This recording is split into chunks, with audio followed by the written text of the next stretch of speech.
ஆனந்த் வணக்கம். வணக்கம். நான் மோர் தென் லாஸ்ட் 15 இயர்ஸாக தமிழ் சார்ந்து இருக்கிறவங்களுக்கு நம்மளோட முன்னோர்கள் சொன்ன வழிமுறையில் செல்வத்தை எப்படி ஜெயிக்கணும், செல்வத்தில் எப்படி முன்னேறணும் அப்படிங்கிற பல்வேறு விதமான ஸ்பிரிச்சுவல் கம் சயின்டிஃபிக்கலாக ஒர்க் ஷாப்ஸ் வந்து நியர்வே ஒரு 5 கண்ட்ரீஸில் ரெகுலராக நடத்திக்கிட்டு இருக்கேன்.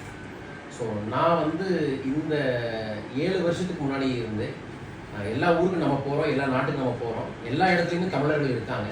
அவங்களை ஒன்றிணைக்கக்கூடிய வாய்ப்புகள் எங்கேயுமே அமையாமே இருந்துச்சு. ஸோ என்னோட ஃபாலோவர்ஸே ஆவரேஜாக ஒவ்வொரு கண்ட்ரிலையுமே வந்து மோர் தென் 1 lakh பீப்புள் இருக்காங்க. ஸோ இவங்களை எல்லாமே ஒரு கம்பைன் பண்ணுறதுக்கு ஏதாவது வாய்ப்புகள் அமையமான ஒரு 2 இயர்ஸாக பார்த்துட்டு இருக்கும்போது தான் சரி இது ஏன் வந்து நான் ஆக்சுவலாக ஸ்பிரிச்சுவலாகவே பண்ணுறேன், எனக்கு ஸ்பிரிச்சுவல் அடையாளத்தில் பண்ண வேண்டாம், ஏன்னா அது நம்ம நல்லாவே இருக்காங்க. நான் ஸ்பிரிச்சுவலாக பண்ணாலும் நான் தமிழ் வளரணும்னா தமிழன் வளரணும். தமிழன் வளரணும் அப்படின்னா வளர்ச்சி இருக்கக்கூடிய பாதைகள் அவங்க பயணிக்கணும் அப்படிங்கிறது தான் நம்மளோட குறிக்கோளாகவே இருந்துச்சு. ஸோ இப்போ உலகத் தமிழர்களை ஒன்றிணைக்கக்கூடியது வெவ்வேறு இடத்துல இருந்தாலுமே ஆனால் உலகத் தமிழர்களை ஒன்றிணைக்கக்கூடிய வாய்ப்புகளை யாருமே ஏற்படுத்தலை. ஸோ இப்போ நம்மளோட பிளான் என்ன அப்படின்னா உலகத் தமிழர்களில் வெற்றிகரமாக இருக்கக்கூடிய தமிழர்களும் வெற்றியை நோக்கி பெரிய அளவில் போகக்கூடிய தமிழர்களையும் ஒன்றிணைச்சு வரக்கூடிய வருங்காலத்தில் எதை நோக்கி போனோம்னா நம்ம செல்வத்தை பெருக்க முடியும், அல்லது தமிழர்களை வளர்த்த முடியும், அல்லது நம்ம தனிப்பட்ட முறையில் நம்ம தொழில் வாய்ப்புகளை உலகெங்கும் எப்படி வணிகம் செய்ய முடியும் அப்படிங்கிறதுக்கான ஒரு ஃபோரமை கிரியேட் பண்ணி அந்த ஃபோரமுக்கான ஒரு 4 days கான்ஃபரன்ஸ் தான் இப்போ வந்து மலேசியா கோலாலம்பூரில் ஏற்பாடு பண்ணியிருக்கோம். என்னோட ஃபாலோவர்ஸ் நியர்பை 10 கண்ட்ரீஸில் இருக்காங்க. நான் ஓவராலாக பர்சனல் குரூப்பில் தகவல் கொடுத்தே வந்து ஒரு 30 to 35 பீப்புள்ஸ் வந்து இந்த நிகழ்வுக்கு வரேன்னு சொல்லியிருக்காங்க.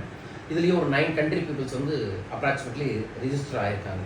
ஸோ இந்த நிகழ்வோட மெயின் குறிக்கோள் ஃபஸ்ட்டு என்ன அப்படின்னா தமிழர்களை ஒன்றிணைக்கணும், பெரும் சிந்தனை இருக்கக்கூடிய தமிழர்களை ஒன்றிணைக்கணும். அந்த பெரும் சிந்தனையோடு இருக்கிறவங்களை வச்சு அடுத்த கட்டத்தை நோக்கி செல்வ செழிப்பை கொண்டு வரக்கு என்ன பண்ணலாம் அப்படிங்கிறது ஃபஸ்ட்டு ஸ்டேஜ். செகண்ட் ஸ்டேஜ் வந்து வரக்கூடிய 5 ஆண்டுகளில் எந்த மாதிரி தொழிலில் பெரும் செல்வம் கிடைக்கும், அதுக்கு நம்ம எப்படி தயார் பண்ணணும், அல்லது நம்மளோட பிஸ்னஸ் செக்டாரில் எப்படி வரக்கூடிய டெக்னாலஜிஸை பயன்படுத்தணும் அப்படிங்கிறத பற்றியான ஒரு பெரிய செஷனையும் ஏற்பாடு பண்ணியிருக்கோம். அதில் பர்டிகுலராக ஃபைண்ட் அவுட் பண்ணி சில பிஸ்னஸே காமிக்கிறேன்.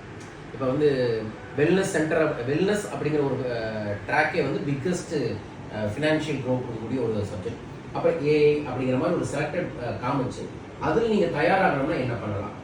அதற்கப்புறம் இப்போ மலேசியாவில் ஒருத்தர் இருப்பார், அவருக்கு ஃபண்ட் இருக்கும், பட் அவர் வந்து இந்தியாவில் இன்வெஸ்ட் பண்ணுறதுக்கு யோசிப்பாங்க, அல்லது ஸ்ரீலங்காவில் யோசிப்பாங்க. இப்போ என்னென்னா அந்தந்த கண்ட்ரி இருக்கவங்க மற்ற கண்ட்ரிக்கு போகிறதுக்கான ஒரு கவுன்சில் மாதிரி ஏற்பாடு பண்ணுறோம். நான் இங்கே பேசுகிற மாதிரி அங்கே ஒரு டீமை உருவாக்கி ஒரு Q&A செஷன் மாதிரி வச்சுட்டோம். நான் வந்து இப்போது ஆஃப்ரிக்காவில் பிஸ்னஸ் பண்ணணும்னா என்ன பண்ணணும், அப்புறம் ஆஃப்ரிக்காவிலேருந்து ஒரு பர்சன் வந்து அவருக்கு வந்து தகவல் கொடுக்குறாரு, இதெல்லாம் பண்ணணுங்க அப்படின்ட்டு அந்த செக்டார் ஒன்று பண்ணுறோம். அதற்கப்புறம் வந்து சில இன்வெஸ்டர்ஸை இன்வைட் பண்ணியிருக்கோம். நியர்பை ஒரு 3 இன்வெஸ்டர்ஸ் இப்போ வரதுக்கு தயாராக இருக்காங்க.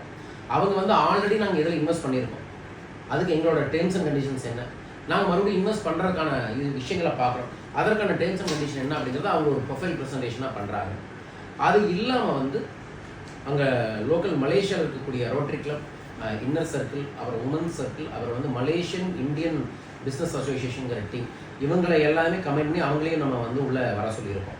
ஸோ அவங்க எதுக்கு அப்படின்னா மலேசியா ஏன் இதுக்கு செலக்ட் பண்ணோம் அப்படின்னா first easy to come anywhere in the world அப்படிங்கிறது ஒன்று. ரெண்டாவது மலேசியா தான் வந்து இப்போ ஈஸி டு பிராண்ட் ப்ரொமோட் பண்ணுறதுக்கான கண்ட்ரியாக இருக்குது. ஸோ அங்கே இருந்து பண்ணுறோம். அங்கே லோக்கல் பீப்புளே ஒரு 50 பீப்புள்ஸ் வந்து 50 பிஸ்னஸ் பீப்புளுமே வந்து இந்த ஈவெண்ட்டுக்கு வரக்கான ஆப்பர்ச்சுனிட்டிஸை ஏற்படுத்தியிருக்கோம். இதில் நம்ம வந்து தமிழர்களை ஒன்றிணைக்கிறதுக்கு இன்னொரு சென்டிமெண்ட்டாக ஒரு ஆப்ஷன் என்ன பண்ணியிருக்கோம்னா தமிழ் அன்னை, தமிழ் தாய்க்கு வந்து ஒரு உருவச்சிலை வந்து ரொம்ப வருஷமாக தமிழ்நாட்டில் உருவாக்கணும்னு உருவாக்கி வச்சுட்டு அதை பெருசாக கொண்டு போகாமல் இருக்காங்க. அதில் முதல் கட்டமாக 27 நாடுகளில் தமிழ் அன்னைக்கு ஒரு சிலை வந்து வைக்கிறோம். இது வந்து தெய்வ வழிபாடாக இல்லாமல் உருவ வழிபாடாக ஒரு சின்னம் தமிழர்களுக்கு, அதில் தமிழ் சார்ந்த விஷயங்களை கொண்டு வந்து அங்கே இந்த கான்ஃபரன்ஸை கனெக்ட் பண்ணணும் அப்படிங்கிறது தான் நம்மளோட பிளானுங்க. அதுக்கு நேற்று டெல்லியிலாம் நம்மளோட நண்பர்கள் நிறைய பேசி எல்லாம் ஏற்பாடு பண்ணிக்கிட்டு இருக்காங்க. மைட் பி இந்த நிகழ்வில் வந்து தமிழன்னைக்கான ஒரு பூமி பூஜையும் இந்த நிகழ்வு நடத்துறதுக்கான வாய்ப்பில் ஏற்பாடு பண்ணியிருக்கோம். இருக்கக்கூடிய சைனா டவுன் பக்கத்தில் கோர்ட்டு பிள்ளையார் கோயில், ஒரு ஃபேமஸ் பிள்ளையார் கோயில், அதுக்கு பின்னாடியே வந்து ஹோட்டல் சிக்னேச்சர்னு சொல்லிட்டு ஒரு 4 ஸ்டார் ஹோட்டல், அங்கே ஒரு பேசிக் ஃப்ரீஸ் பண்ணி அதுக்கான வேலையை செஞ்சுக்கிட்டே இருக்கோம். ஒரு 10 டேஸ்க்கு முன்னாடி நான் ஸ்ரீலங்காவில் வந்து இந்த அனௌன்ஸ்மெண்ட் அதை தான் பண்ணணும். ஏன்னா நம்ம தமிழ்நாட்டில் இருக்கக்கூடிய தமிழர்கள் 2-3 நாடுகளில் தான் இருக்காங்க, இலங்கை தமிழர்கள் தான் உலகெங்கும் பரவி இருக்காங்க. ஸோ அங்கே வந்து லான்ச் பண்ணிவிட்டு ப்ரெஸ் மீட் பண்ணி அங்கே நல்லாவே ரீச் ஆகிருக்கு. ஸ்ரீலங்காவிலேருந்தே மோர் பீப்புள்ஸ் வரதுக்கான ஆப்பர்ச்சுனிட்டிஸும் ஏற்பாடு பண்ணியிருக்கோம்.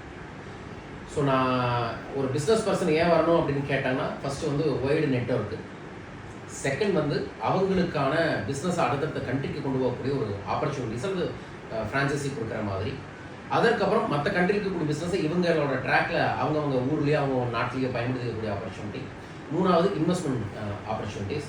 நாலாவது வந்து கம்மிங் 5 இயர்ஸுக்கு நீங்கள் என்னென்ன பண்ணனா நல்லாயிருக்கும் அப்படிங்கிற ஒரு ஓவரால் நாலேஜை ஷேர் பண்ணிவிட்டு அப்புறம் நம்ம தமிழன்னைக்கு ஒரு ஃபார்மை க்ரியேட் பண்ணோம் அப்படிங்கிறதான். எவ்ரி 6 months அடுத்தடுத்த கண்ட்ரிக்கு போகிறதுக்கான பிளானை ஏற்பாடு பண்ணியிருக்கோம். ஒவ்வொரு கண்ட்ரிலையும் அந்த தமிழெண்ணெய் அப்படிங்கிற ஒரு விஷயத்தை கொண்டு போகிறோம். அங்கே போகும்போதெல்லாம் அங்கே ஒரு நெட்வொர்க் க்ரியேட் பண்ணி அதுக்கு தரதுக்கான வாய்ப்பை ஏற்படுத்துறது தான் இந்த நிகழ்வோட முக்கியமான குறிக்கோள். ஏன்னா வந்து அந்த